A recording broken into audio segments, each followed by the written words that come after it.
विद्यार्थी मित्रांनो, आज आपण मराठीचे 4 निबंध बघणार आहोत। 4 निबंध, 4 मज़मून हम मराठी में देखेंगे। तो उनमें सबसे पहला होगा पावसाळा, वर्षा ऋतु, बारिश का मौसम। दूसरा है गुलाब फूलची आत्मकथा, गुलाब फुलाची आत्मवृत्त। तीसरा है माझे आवडते पक्षी मोर, और चौथा माझे आवडते सण ईद। ये 4 मज़मून हमारे पास है। इसमें से 2 मज़मून जो है, 2 निबंध वर्णनात्मक और 2 है वो आत्मकथन के हैं। तो आप ध्यान से देखिए और अपने पास लिखिए। विद्यार्थी मित्रांनो, आपला सर्वात पहिला निबंध आहे पावसाळा म्हणजे वर्षा ऋतु, उर्दू बारिश का मौसम। ये हमारा मराठी का पहला मज़मून है। मैं पढ़ना शुरू करता हूँ, आप लोग ध्यान भी देंगे और लिखेंगे भी इसको। आमचा भारत देश हा ऋतूंचा देश आहे, मौसमों का देश है। या देशामध्ये प्रत्येक ऋतू हा आपल्या नैसर्गिक सौंदर्यासह येतो। ये हमारे अपनी कुदरती खूबसूरती के साथ, नैसर्गिक सौंदर्य, कुदरती खूबसूरती के साथ हर मौसम आता है। त्यापैकी आमच्या भारत देशामध्ये एकामागून एक के बाद एक लगातार मौसम आते रहते हैं। एकामागून एक येणाऱ्या सर्व ऋतूंपैकी पावसाळा हा ऋतू सर्वांचा आवडता आहे, सबको पसंद है। कारण पावसाळा हा सार्वजनिक जीवनाचा आधार आहे, ये आम जिंदगी का आधार है। पावसाळा हा सर्व ऋतूंचा राजा आहे। या ऋतूमुळे निसर्गात अनेक प्रकारचे बदल होतात। कुदरत के अंदर बहुत सारी चीज़ें कुदरती माहौल में तब्दील होती रहती हैं। तसेच पावसाळ्याचे सर्वात जास्त महत्त्व आहे, उसकी बहुत अहमियत है। उन्हाच्या तीव्र उष्णतेमुळे प्रत्येकजण, उन्हा यानी धूप, उसकी बहुत ज़्यादा गर्मी की वजह से हर एक पावसाची आतुरतेने वाट पाहत असतो। क्या करता है? बारिश की बहुत इंतज़ार हर शख्स करता है। तसेच आपल्या देशातील शेतकरी, वैसे ही हमारे देश के शेतकरी यानी किसान पावसाची वाट बघत आकाशाकडे पाहत असतात। आसमान की तरफ उसका इंतज़ार करते करते देखते रहते हैं। पाऊस पडायच्या आधी जब बारिश शुरू होने वाली होती है, उन्हामुळे संपूर्ण धरती, गर्मी की वजह से पूरी धरती तेव्हा समान तापलेली असते, बहुत ज़्यादा तप जाती है। प्रखर उन्हामुळे सगळी झुडपे, बहुत ज़्यादा गर्मी की वजह से झुडपे यानी कि झाड़ियाँ, वनस्पति, सब्जियाँ, घास सुकून जातात, सूख जाते हैं। तसेच पाण्याचे सगळे स्रोत, पानी हासिल करने के जितने ज़राए हैं, स्रोत, मंबा या ज़राए सुकतात। सगळे पशु पक्षी पाण्यासाठी व्याकुळ होतात। व्याकुळ होना हिंदी में कहते हैं व्याकुल होना, बहुत ज़्यादा बेचैन होना पानी के लिए, आणि पाण्याच्या शोधात असतात, उसकी तलाश में घूमते रहते हैं। संपूर्ण सजीव सृष्टी आपल्या मनाला शांती मिळविण्यासाठी आकाशाकडे डोळे लावून बसतात।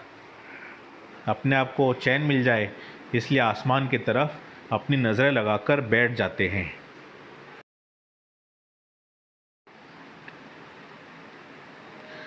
आषाढ़ यानी 7 जून, जून की 7 तारीख, महीना सुरू होताच आकाशात काळे ढग दिसू लागतात। जून का महीना शुरू होता है तो काले ढग, बादल आना शुरू हो जाते हैं। दिवसेंदिवस और दिन प्रतिदिन हर दिन आकाशात काळे ढग दिसतात. ये बादल बढ़ते जाते हैं. त्यानंतर काही वेळाने पावसाचे थेंब जमिनीवर पडू लागतात. जमीन पर उसके बूंद पड़ने लगते हैं. थेंब, बूंद. पाऊस पडताच सगळे प्राणी आणि पक्षी आनंदित होऊन नाचू लागतात. नाचने लगते हैं. पावसाच्या पाण्यामुळे सर्व झाडे हिरवीगार होतात आणि त्यांना नवीन जीवनदान मिळते. उनको नई जिंदगी मिलती है. पावसाळ्यात झाडांना नवीन पालवी येते. हरियाली यानी पत्ते. उसको नए पत्ते आते हैं, हरे हरे नज़र आने लगते हैं. गवत सुद्धा हिरवेगार, सुंदर आणि आकर्षक दिसू लागतात. गवत यानी के घास. आकर्षक दिखने ने दिलचस्प, दिलकश नजरने लगते रहे. धूल उनकी धुल जाती है. संपूर्ण वातावरण एकदम स्वच्छ दिसू लागतात आणि मनाला शांति मिलते. दिल को अच्छा लगता है नज़रों को देखकर साफ़ सुथरी घास. जेव्हा आकाश साफ, सुंदर आणि हलके निळे दिसू लागते तेव्हा कधी-कधी 7 रंगाचा इंद्रधनुष दिसतो. इंद्रधनुष यानी रेनबो हमको नज़र आने लगता है. त्यावेळी संपूर्ण वातावरण सुंदर आणि आकर्षक दिसते. इंद्रधनुष दिसल्यावर खूप आनंदित होतात. बच्चे उसको देखकर बहुत खुश होते हैं.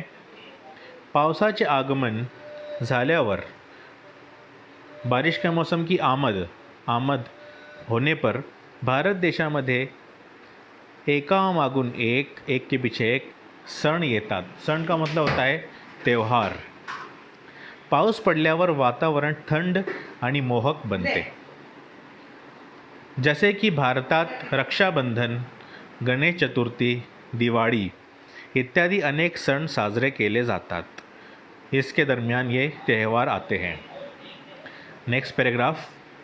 वर्षा ऋतू पावसाळा सर्व ऋतूंचा राजा असे म्हटले जाते. कारण ऐसा कहा जाता है पावसाळ्याचा हंगामा हा तप्त उन्हाळ्यानंतर येतो.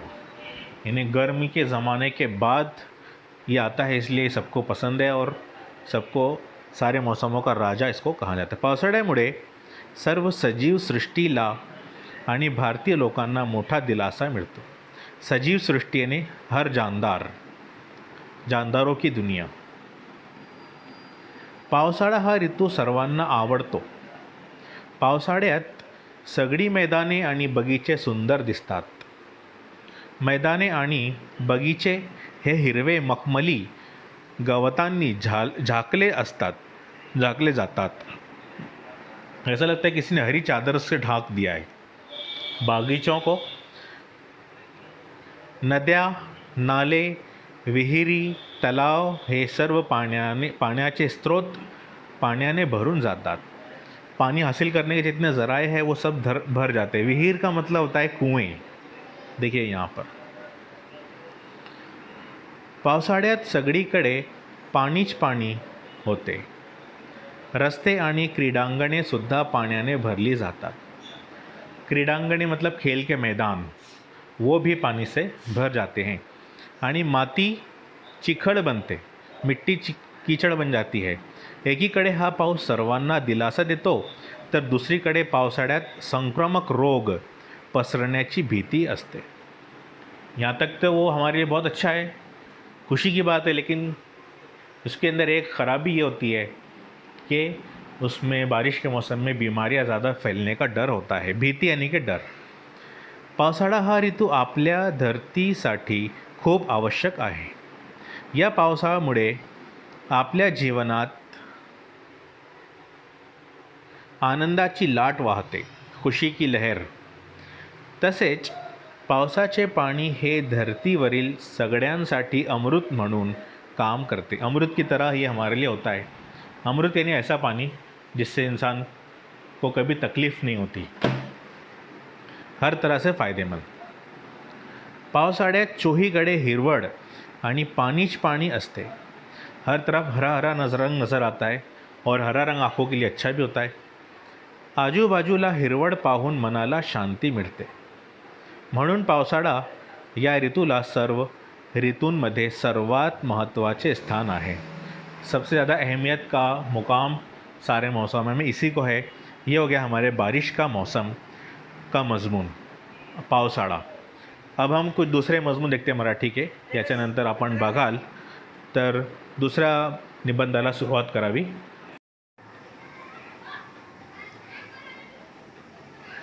तो प्यारे बच्चों, हमारा दूसरा मजमून है, आपलं दुसरं निबंध आहे माझे आवडते पक्षी मोर. इसको मैं पढ़ना शुरू करता हूँ. मोर पृथ्वीवरील सर्वात सुंदर पक्ष्यांपैकी एक मोर आहे. ज़मीन पर सबसे ज़्यादा सुंदर परिंदों में से एक मोर है. विशेषतः ख़ासतौर पर त्याच्या रंगीबेरंगी पंखांकरिता ओळखले जाते. उसके रंग बिरंगी पंखों की वजह से वो पहचाना जाता है. जे पाहण्यासारखे आहे, देखने जैसा आहे. जेव्हा ते पावसात आनंदाने नाचते तेव्हा ते चांगले दिसते, बहुत खूबसूरत दिखाई देता है. मोरांच्या सौंदर्यात भर घालणारे रंगीबेरंगी आणि चमकदार पंख उसकी खूबसूरती में और बढ़ा देने वाला, भर घालने बढ़ा देना, रंग बिरंगी पंख होते हैं उसके, जिनसे वो उड़ता भी है. विविध वस्तू व ठिकाण सुशोभित करण्यासाठी एक आइटम म्हणून काम करतात. कभी कभी घरों को, ऑफिसों को सजाने के लिए सुशोभित करना, सजाना, उसके लिए उसके पंखों का इस्तेमाल भी किया जाता है. या पंखांच्या अनेक घरगुती सजावट वस्तू बनविल्या जातात. घर के सजावट सामान बनाए जाते हैं. मोर ने भूतकाळात बऱ्याच नामांकित कलाकारांना प्रेरित केले आहे. भूतकाल में उसने बहुत सारे नामांकित मशहूर कलाकारों को प्रेरित किया है, इम्प्रेस किया है आणि अजूनही आज भी कर रहा है. भारतीयांसाठी मोर हा राष्ट्रीय पक्षी आहे. भारत के लोगों के लिए एक राष्ट्रीय पक्षी है. भारतीय इतिहासात, भारत के इतिहास में याला एक विशेष स्थान आहे. इसकी तारीख में ख़ास मुकाम हासिल है. पूर्वीच्या अनेक प्रख्यात राजांनी आणि नेत्यांनी या सुंदर जीवबद्दल प्रेम व्यक्त केले आहे. पुराने ज़माने के लोगों ने, राजा वगैरह, तस्वीरों से पता चलता है कि वो भी इसको चाहते थे. मोर आपल्या मोहक सौंदर्यासाठी ओळखला जातो. अपनी खूबसूरती, दिलकशी की वजह से वो पहचाना जाता है. अगला पैराग्राफ. हा सुंदर पक्षी वेगवेगळ्या रंगात येतो, मुख्तलिफ रंगों में पाया जाता है. मोरच्या प्रामुख्याने 3 प्रजाती आहेत. 3 उसकी नस्लें हैं. हे भारतीय मोर भारत आणि श्रीलंका, भारत का जो मोर है भारत और श्रीलंका में पाया जाता है. हिरवा मोर इंडोनेशियात आणि कांगो मोर आफ्रिकेमध्ये आहेत. एक इंडोनेशिया का होता है, एक अफ्रीका का और एक इंडिया श्रीलंका का. भारतीय आणि हिरव्या मोरच्या डोक्यावर विस्तृत तुरा, यानी इसके सिर पे कलगी होती है, तुरा यानी कलगी, आणि लांब रंगी बिरंगी पिसारा आहे. और लंबा सा जो दुम को फैलाता है उसको पिसारा कहते हैं. रंग बिरंगी होता है. तर दुसरीकडे कांगो मोरची, कांगो जो ना आफ्रिका में, इसकी खास आकर्षक तुरा आणि लहान शेपटी आहे. उसकी दुम छोटी होती है लेकिन उसका जो कलगी है सिर पे वो बहुत खूबसूरत होती है. भारतीय आणि हिरवा दोन्ही मोर अत्यंत सुंदर दिसतात, बहुत ही खूबसूरत दिखते हैं. तर कांगो मोर सुस्त दिसतात, थोड़ा सा खूबसूरती कम होती है. मुख्यतः हिरव्या मोरापासून भारतीय मोर वेगळे करतो. ख़ास तौर पर भारत का मोर में, हिरवे मोर में फ़र्क है. त्या शरीराचा आणि मुखाचा रंग, शरीर और मुख चेहरे का रंग जो है उसमें फ़र्क है. भारतीय मोराच्या निळा रंगाचे शरीर आहे. नीले रंग का उसका शरीर है भारत का. आणि हिरव्या मोराच्या हिरव्या रंगाचे शरीर आहे. भारतीय मोराला भारताच्या राष्ट्रीय पक्षीचे स्थान देण्यात आले आहे. हा आनंददायक आणि सुंदर पक्षी पौराणिक कथांप्रमाणेच भारतीय इतिहासाचा महत्त्वपूर्ण भाग आहे. पौराणिक यानी कि मजहबी वाक़यात में इसका हिस्सा है. जैसे हिंदू धर्म में अक्सर इसके वाक़यात आते हैं.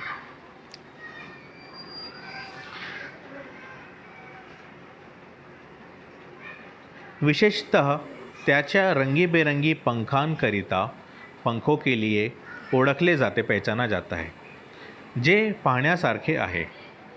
जेव्हा ते पावसात आनंदाने नाचते तेव्हा ते चांगले दिसते. जब बारिश होती है तो वो नाचते हैं अपनी धूम फैलाकर. उस वक्त वो बहुत ही खूबसूरत नज़र आते हैं. ये हो गया हमारा मोर के बारे में, माझा आवड़ता पक्षी मोर सबक. ये आपको 6 मार्क्स के लिए आएगा. तो अगर आप इतना पूरा लिखते हैं तो 6 मार्क्स. इसमें थोड़ा सा कम भी होगा तो भी चलेगा. जितनी ज़रूरत होगी उससे ज़्यादा है तो आप इसको याद कर लें.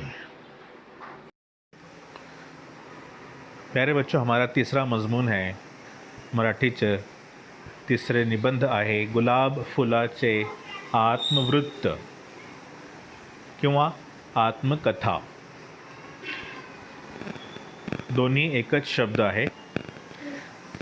तो प्यारे बच्चों, आत्मवृत्त आत्मकथा दोनों का मतलब एक ही होता है. इस मजमून में निबंध में हमने जो लिखा है कि एक किसी कार्यक्रम में जो है किसी को तोहफ़ा देने के लिए गुलाब पेश किया जाता है. तो गुलाब वही कह रहा है कि आपके जो कार्यक्रम है, समारंभ है, इसका श्रेय मुझे जाता है कि मेरी वजह से ये सफलतापूर्वक पूरा तरीके से कामयाब होता है. ये फूल कह रहा है. और आखिर में अपने क्या जज्बात को जाहिर कर रहा है ये आप ध्यान से देखेंगे. और उसके बाद आपको लिखना भी है. मित्रांनो, या तुमच्या समारंभात आज मला भाषण करण्याची संधी हवी आहे. तो मुझे भी कुछ बोलने दो, भाषण करने दो. मला ओळखले ना तुम्ही, मुझे तुमने पहचाना ना. अहो, तुमच्या या समारंभातील मी साम्राज्ञी आहे. तुम्हारे इस कार्यक्रम का मैं बादशाह हूँ, ऐसा वो कह रहा है. साम्राज्ञी. आज 2 दिवस येथे हे प्रदर्शन चालू आहे. आज यहाँ पे 2 दिन तक ये प्रदर्शन चलता रहेगा, एग्जिबिशन वगैरह. या गुलाब पुष्प प्रदर्शनातील साम्राज्ञी ठरलेली मी एक गुलाब कली आहे. मैं एक गुलाब कली हूँ जिसको यहाँ की जो है सदारत यानी कि उसको क्या कहते हैं, सर्वश्रेष्ठ माना गया है. या प्रदर्शनात मी पहिला क्रमांक मिळविला आहे. यानी गुलाब की कली को जो है पहला नंबर कामयाबी का मिला उस एग्ज़िबिशन में, जहाँ पर लोग बहुत सारे अपने अपने मॉडल रखते हैं दिखने के लिए.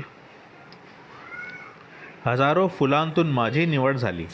हजारों फूल थे वहाँ, लेकिन गुलाब को चुना गया.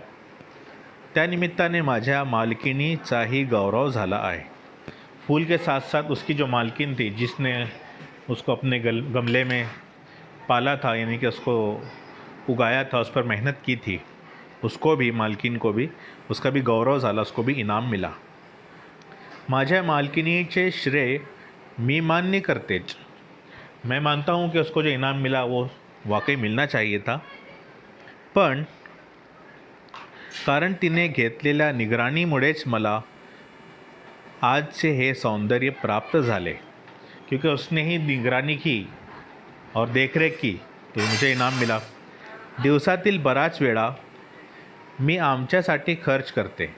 ती दिन में बहुत सारा खर्च जो हमारे लिए फूलों के लिए करती है, त्यासाठी ती बरेच वाचन करते, संशोधन करते आणि त्यामुळेच अनेकदा माझ्या मालकिनीला गुलाब पुष्प प्रदर्शनात बक्षिसे मिळतात.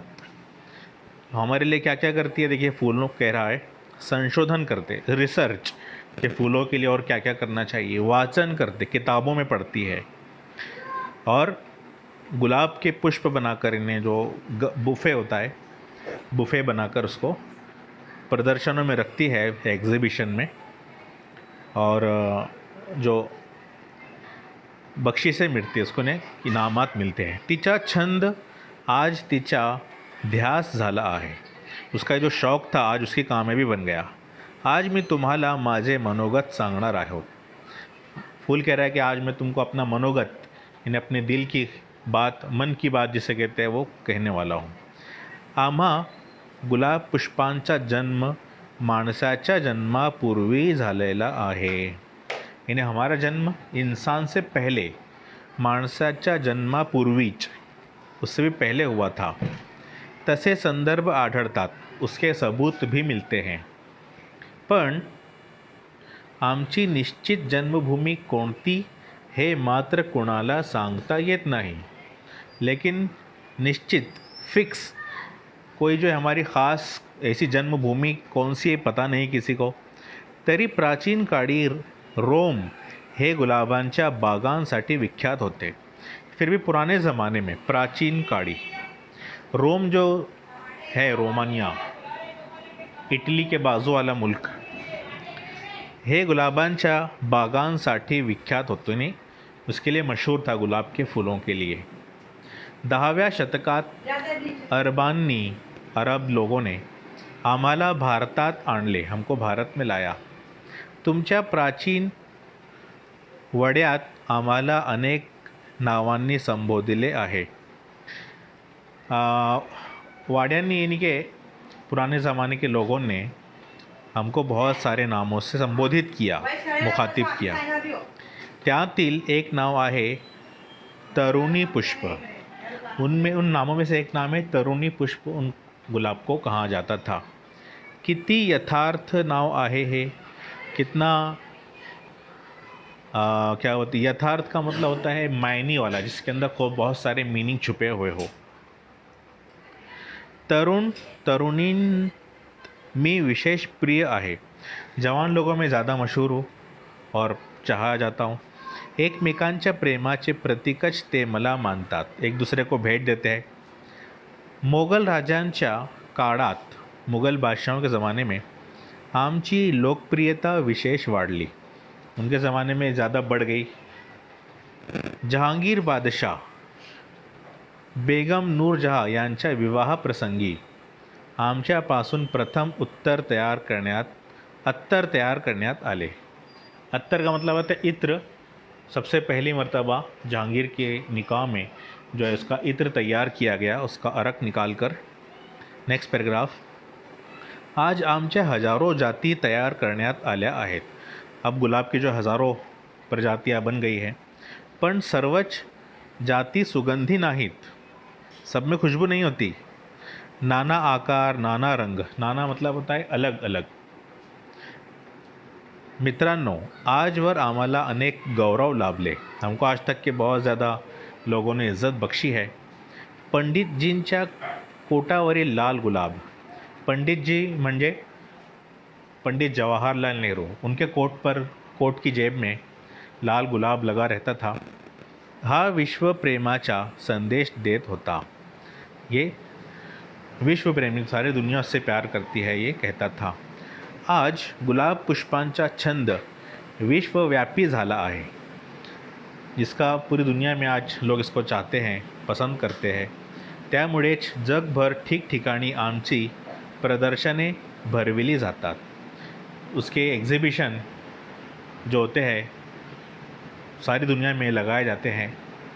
बहुत सी जगह पे, जैसे आपने कभी सुना होगा, कुछ दिन पहले दुबई में बहुत खूबसूरत फूलों का मेला लगा था, उसकी वीडियो भी आई थी. या सगळ्यात एक खंत आहे, उसमें एक कमी है की माझे वैभव फक्त काही मुठभर लोकांचीच मिरासदार झाली आहे. यानी कि फूल कह रहा है कि मेरी जो लेन देन है और पसंदीदगी है वो कुछ ही लोगों तक महदूद हो गई है, कुछ ही लोगों की मीरास बन गई है. यह देखिए मीरासदारी. गुलाबाचा छंद जोपासने म्हणजे चिक काम आहे. गुलाबों को, उनको पालना, उनको उगाना, उस पर मेहनत करना, एक चिक काम यानी कि जो क्या बोलते हैं उसको चिपचिपा काम है कि उसके अंदर ही फंस जाना पड़ता है। हाँ, त्यामुळे गोरगरीब याकडे वळत ही नाही। इसलिए गरीब लोग जो अपने कारोबार में बेचारे मजदूर मशगूल रहते हैं, उनको तो इतना वक्त ही नहीं होता है कि वो गुलाबों की तरफ ध्यान दे सके, फूल उगा सके। कालपासून मी पाहते एवढी मंडळी माझे सौंदर्य पाहून गेली, पण त्यात एकही श्रमिक नव्हता। वो कह रहे हैं, एक अफसोस कर रहा है गुलाब के, इतने सारे लोग कल से मुझे देख कर जा रहे हैं, लेकिन सब बड़े लोग ही जा रहे हैं। कोई भी श्रमिक, कोई मजदूर, कोई गरीब आज तक मुझे देखने के लिए क्यों नहीं आया। झोपड़पट्टीतील एक ही मूल नव्हते, एक भी बच्चा ऐसा नहीं था जो किसी गरीब घराणे का था। मी मान्य करते की माझ्यासारखी फुले देणारी झाडे ते लावू शकणार नाहीत, पण या प्रदर्शनातील हजारो फुलांचे अनुपम सौंदर्य तेरे आपल्या डोळ्यांनी लुटू शकणार नाहीत का। मैं मानता हूँ कि वो मुझे उगा नहीं सकते घर पे, उसके लिए खर्च बहुत है, लेकिन वो अपना मेरा जो अनुपम सौंदर्य है, सदाबहार खूबसूरती जो होती है, वो आपल्या डोळ्यांनी अपनी आँखों से देख नहीं सकते क्या। देख सकते हैं। हा आगळा आनंद त्यांच्यापर्यंत पोहोचला पाहिजे। ये खूबसूरती, फूलों को देखने का जो आनंद होता है, ये भी उनको मिलना चाहिए। 2 दिवस हे प्रदर्शन तिकीट लावून झाले। अब 2 दिन तो आपने इसको टिकट लगा दिया, आता एखादा दिवस विना तिकीट हे प्रदर्शन ठेवले तर चालणार नाही का। फूल पूछ रहा है कि आप एक दिन गरीबों के लिए रख दो, जिसमें कोई टिकट ना हो, बिना टिकट हो, कि गरीब लोग भी इसको आकर कम से कम देख सके। भाकरी मागे धडपडणाऱ्या मंडळींना, जो 2 वक्त की रोटी के लिए बेचारे भाग दौड़ करने वाले लोग होते हैं, मुद्दाम येथे आणले तर, अगर डायरेक्ट उनको यहाँ लेकर आ जाए तरच माझ्या अल्पायुषी जीवनाचे खरे सार्थक होईल। अगर आप ऐसा कर सको तो कर दो, तो ही मेरी ज़िंदगी में अपनी कामयाब समझूंगा, ऐसा गुलाब हमसे कह रहा है। ये थी गुलाब की आत्मकथा का मजमून, निबंध।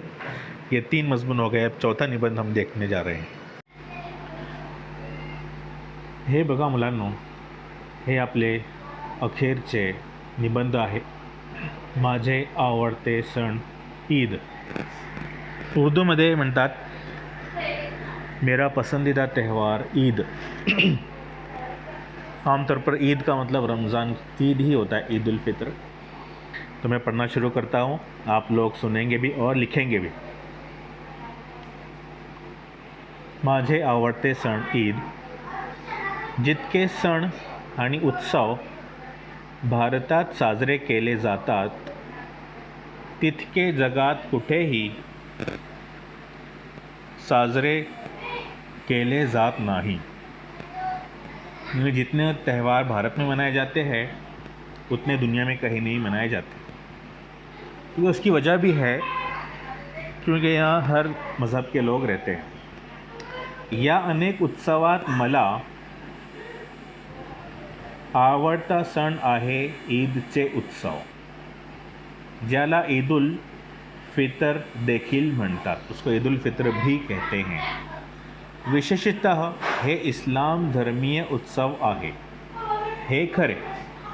ख़ास तौर पर ये इस्लाम मज़हब का त्यौहार है, ये सही है, पण या उत्सवात सर्व समाजांचे लोग सहभागी होतात, लेकिन इसमें सारे ही मज़हब के लोग शामिल होते हैं, सब समाज के लोग। हा उत्सव रमज़ान महीन्याच्या शेवटच्या दिवशी येतो। रमज़ान महीने का आखिरी दिन होता है, उसके बाद ये त्यौहार आता है। ईदचा उत्सव साजरा करण्याची परंपरा वेगवेगळ्या देशांमध्ये आहे। भारतात ईद खूब उत्साहाने साजरा करतात। भारत में बहुत ज़्यादा उत्साह से, जोश के साथ मनाई जाती है। सकाळी लवकर उठतात, नवीन वस्त्र घालतात, सुबह जल्दी उठते हैं, नए कपड़े पहनते हैं, एकमेकांना ईदच्या शुभेच्छा देतात और मुबारक एकमेकांना ईदच्या शुभेच्छा देतात, एक दूसरे को ईद की मुबारकबाद देते हैं. एकमेकांच्या घरी जाऊन गोड पदार्थ खातात. एक दूसरे घर जाकर मीठा खाते हैं. हा गोड पदार्थ म्हणजे शीरखुर्मा. इसका मतलब शीरखुर्मा. हा सर्व कार्यक्रम ईदची विशेष नमाज अदा केल्यानंतर, ईद की खास नमाज अदा करने के बाद शुरू होता है. नमाज अदा करून सर्व माणसे एकमेकांना शुभेच्छा देण्यासाठी मिठी मारतात यानी गले मिलते हैं. एक दूसरे को शुभेच्छा देने के लिए गले मिलते हैं. मोठ्या लोकांबरोबर लहान मुलांनाही, बड़े लोगों के साथ साथ छोटे बच्चे भी ईदचे उत्साह खूब दिसतो. उनके अंदर भी ईद का उत्साह, जोश बहुत नज़र आता है. ते पण एकमेकांना आपले नवीन कपड़े दाखवतात. वो भी आप एक दूसरे को नए कपड़े दिखाते हैं. शुभेच्छा देतात, एक दूसरे को शुभेच्छा देते हैं, मुबारकबाद. आणि मोठ्या लोकांपासून ईदी घेतात और बड़े लोगों से ईदी जमा करते हैं. ईदीचे पैसे गोळा करतात. ईदी जो मिली उसके पैसे जमा करते हैं आणि आपल्या पसंतीच्या जागी खर्च करतात. और जहाँ पसंद हो उस जगह पे खर्च करते हैं, वो खरीदी करतात. इस तरह से बच्चे जो है ईद मनाते हैं. आखिरी पैराग्राफ. रमज़ानच्या पूर्ण महिना रोजे उपवास ठेवतात. सकाळपासून ते संध्याकाळपर्यंत काहीच जेवत नाही. सुबह से लेकर शाम तक के कुछ भी खाते नहीं हैं. तसेच पाणी पण पीत नाही. अशा कडक उपवासचा हा महीना पूर्ण झाल्यानंतर, यहाँ पे कडक पूरा नहीं आया है, आप लोग इसको ड और क लिखेंगे. कडक उपवास हा महीना पूर्ण झाल्यानंतर हे त्याचा आनंद काही वेगळाच असतो. हे त्याचा नहीं होना चाहिए बल्कि ईदचा आनंद काही वेगळाच असतो. यानी एक महीने के रोज़े रखने के बाद ईद का मज़ा कुछ और होता है. ईदच्या प्रार्थनेनंतर धर्मोपदेश, जो हमारे बुज़ुर्ग होते हैं, उलमा होते हैं, वो धर्मोपदेश देते हैं, कुछ बयान करते हैं. त्यानंतर अल्लाहच्या क्षमाशीलता, अल्लाह ताला से माफ़ी मांगते हैं. दया, शांती, आशीर्वाद यांच्याबद्दल प्रार्थना मागणे, इनके लिए दुआएं करते हैं. दया हो, शांती मिले, आशीर्वाद मिले. जगभरातील सर्व सजीव सृष्टीसाठी असते. ये जो दुआ होती है ये दुनिया भर के हर जानदार के लिए होती है. सजीव सृष्टी, जानदार दुनिया के लिए होती है.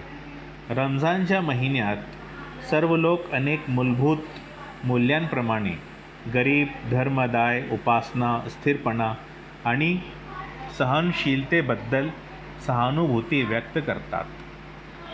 और इस बात के लिए दुआ करते हैं कि हम मूलभूत मूल्यांप्रमाणे, जिस तरह मूलभूत हक हमारे खाना पीना है, ऐसे ही हम गरीबों को ध्यान में रखें. धर्मादाय, एक दूसरे का ख्याल रखें. उपासना, इबादत. स्थिरपणा मतलब कि क्या कहते हैं उसको, शांति हमारे अंदर बाकी रहे. आणि सहनशीलतेबद्दल, बर्दाश्त करना, एक दूसरे की माफ़ करना, सहानुभूति व्यक्त करतात. इसके बारे में वो एहसास व्यक्त करते हैं कि हमें इन चीज़ों को अमल में लाना है. इस तरह के बयानात ईद के वक्त में होते हैं. ईद किंवा ईदुल फित्र हा इस्लामचा मोठा उत्सव आहे. ये इस्लाम का बड़ा त्यौहार है. इस्लाम नहीं चा होना चाहिए यहाँ पर. जगभरातील मुस्लिमांनी मोठ्या उत्साही आणि आवेश आणि उत्साह यांच्यासह ते साजरे केले. हा उत्सव रमजानच्या अखेरीस आहे. रमजान हा उपवास करण्याचा पवित्र महिना आहे, पाक महिना आहे. मुस्लिम रमजानचा चंद्र पाहिल्यावर पूर्ण महिनाभर उपवास करतात. जेव्हा ईदचा चंद्र दिसतो तेव्हा ते रोज़ा यानी उपवास समाप्त करतात. चांद देखने के बाद दूसरे दिन से रोज़ा शुरू करते हैं और ईद का चांद नज़र आने के बाद समाप्त कर देते हैं. समाप्त करना यानी ख़त्म करना. दरवर्षी तो शवाल महिन्याच्या पहिल्या दिवशी निघतो. यानी ईद चांद नज़र आया यानी कि उसके दूसरे दिन जो होगा वो पहला दिन होगा शव्वाल का. हा आनंद, उत्सव आणि मेजवानीचा दिवस आहे. ये जो त्यौहार है ये आनंद, मज़ा, उत्सव, जोश और मेजवानी यानी कि किसी की मेहमानी करना, लोगों के लिए खाने बनाना, लोग आने उनकी मेहमानी करना, ये ऐसा त्यौहार है जो हमें एक दूसरे के लिए अच्छे अखलाक, प्यार, मोहब्बत, अक़ीदत ये सिखाता है और आपस से एक दूसरे की जो है नफ़रत, बुग़्ज़, अदावत को ख़त्म करने की हमें दावत देता है। तो ये बच्चों हमारे ये तमाम मज़ामीन हुए हैं। अब आपको ये अपनी कॉपियों में लिखना है।